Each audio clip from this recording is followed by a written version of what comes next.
Mi nombre es David Jacobo Gómez Zamora. Soy estudiante de Derecho de tercer año, de tercero C. Voy a hablarles del dolo como el vicio del consentimiento. Es importante definir que para que un negocio jurídico sea válido debe tener un consentimiento pleno, libre de vicios. Y es allí donde el artículo 1508 del Código Civil nos define cuáles son estos vicios que no puede tener, pues que tiene que estar libre un negocio jurídico de estos vicios, que son el error, la fuerza y el dolo. El dolo como vicio del consentimiento se trata de una, de una maquinación, de una manipulación, de unas mentiras y unos engaños llevado a cabo por una contraparte para que se produzca la celebración, que a través de esos engaños, de esos artificios, de esas mentiras, se produzca la celebración de un negocio jurídico. Entonces nos daban el ejemplo, por ejemplo, en la antigua Roma, sobre la compraventa de una finca, Cicerón, en el que pues nos contaban sobre cómo un oferente pues invita al aceptante a ver la finca, o sea, el vendedor invita al comprador a ver la finca y le dice esta finca es muy productiva y trae y miente sobre la producción de la finca. Por ejemplo, trae a una laguna un montón de peces y los vierte sobre los peces, sobre la laguna, y entonces sacan los peces y dicen, mire, eso como sacamos aquí peces,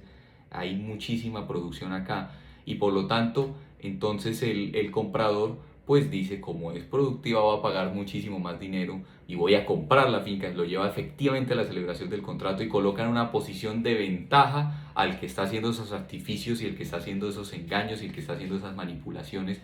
pero a través de mentiras, al aceptante, al comprador. Y es allí donde claramente se ven los elementos del dolo como el vicio del consentimiento para la celebración de negocios jurídicos. Los elementos: el primero, que tiene que haber una maquinación,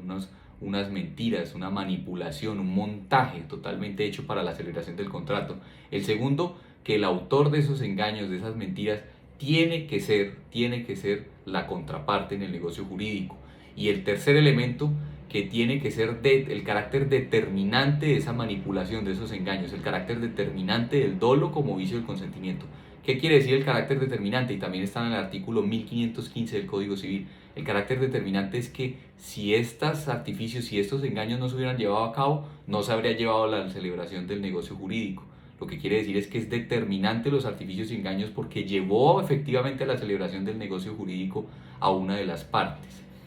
¿Y por qué al legislador le interesa regular o legislar o pues sancionar efectivamente estos comportamientos indebidos? ¿Por qué le interesa colocar al dolo como uno de los vicios del consentimiento cuando ya existe el error? Que el error también es una distorsión de la realidad. Porque pues efectivamente en el error, que hay una distorsión de la realidad, en que una persona creyó que estaba contratando una cosa pero en realidad contrataba otra, pues efectivamente en esa situación pues falta una situación por cubrir para el ordenamiento jurídico, que es cuando esa inducción a error no es producida por una condición meramente subjetiva, sino por un montaje de engaños, que es el caso del dolo como vicio del consentimiento. Entonces el legislador claramente ve que estos comportamientos son indebidos, son incorrectos, y le interesa sancionar de una manera muy delictual, le interesa sancionar estos comportamientos, y pues por lo tanto por eso lo sanciona como uno de los vicios del consentimiento, pues produciendo la invalidez de cualquier negocio jurídico que haya sido llevado a cabo que haya sido celebrado a causa de ese artificio y de esos engaños, y por eso lo coloca como un vicio del consentimiento. Asimismo, para uno pues va a ser mucho más fácil, en el caso de si uno es un aceptante que celebró un negocio jurídico por culpa de ese artificio y de esos engaños, va a ser mucho más fácil demandar pues la nulidad, demandar que se produzca el efecto jurídico de la nulidad relativa a ese negocio jurídico por causa de esa maquinación de engaños. Va a ser mucho más fácil probar esa maquinación de engaños como un vicio del consentimiento que con pues el error, porque en el error también hay una distorsión de la realidad y todo eso, pero va a ser mucho más difícil probar esa condición subjetiva en la que yo creía que estaba contratando una cosa y contraté otra, en el pues dolo como vicio del consentimiento, en donde claramente yo voy a poder llevar testigos o incluso la documentación falsa que se me pudo haber dado para que yo pues incurriera en ese error y celebrara ese negocio jurídico. O sea, se puede probar más fácil el montaje que hubo por parte de la contraparte, pues para que yo celebrara ese negocio jurídico, que en el caso pues del error.